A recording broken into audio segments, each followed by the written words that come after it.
ఇప్పుడే జీ5 app download చేయండి. చూడండి మీ ఫేవరెట్ టీవీ షోస్ ఎప్పుడైనా ఎక్కడైనా. ఎక్కడికి వెళ్ళొస్తున్నావు? అది అత్తయ్య గారు, ఆకాష్ని కలవడానికి వెళ్ళావా?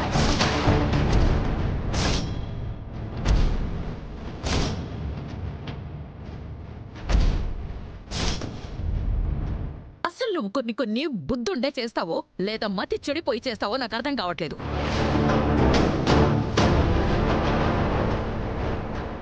ఆకాష్ ఒక ఫ్రాడ్.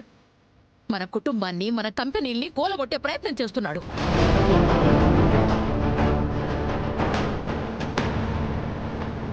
అన్నిటికీ మించి వాడు ప్రవీణ్ మిట్టల్ మేనల్లుడు.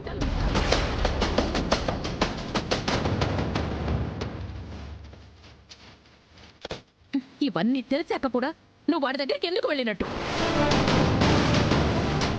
ఇంకెందుకు వెళ్తుందక్క?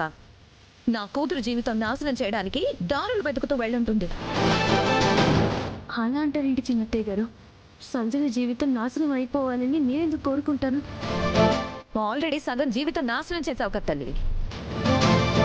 పుట్టుకేంటో పద్ధతి ఏంటో తెలియని వాడిని తీసుకొచ్చి సంజనని కట్టబెట్టాలని చూసా.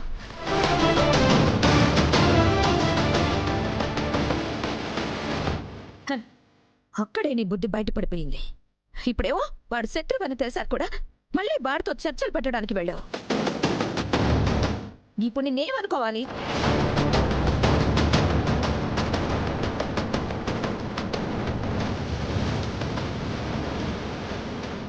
ఏం మాట్లాడట్లేదేంటి లక్ష్మి? అసలు ఏం పని ఉందని వాడి దగ్గరికి వెళ్ళావు?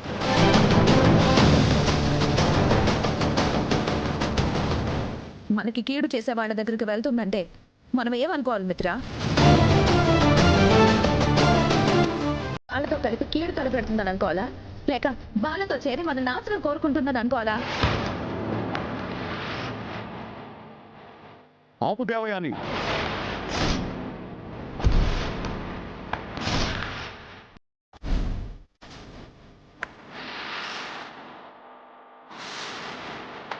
లక్ష్మి నిలబెట్టి నిలువునా ఎందుకని నిందలు వేస్తున్నారు? తను ఏదో మెడిసిన్స్ కోసం వెళ్ళినట్టుంది. అది తన చేతిలో ఉన్న కవర్ చూస్తే అర్థమవుతుంది.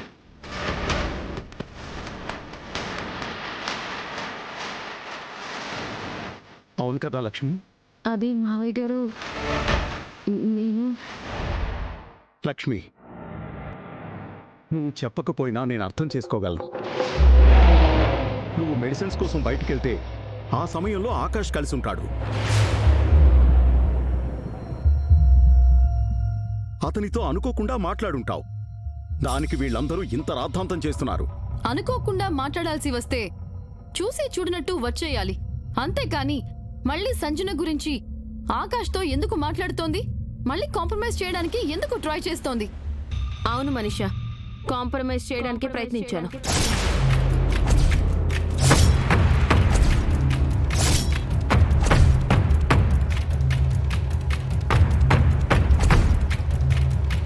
సంజన గురించి మాట్లాడాను.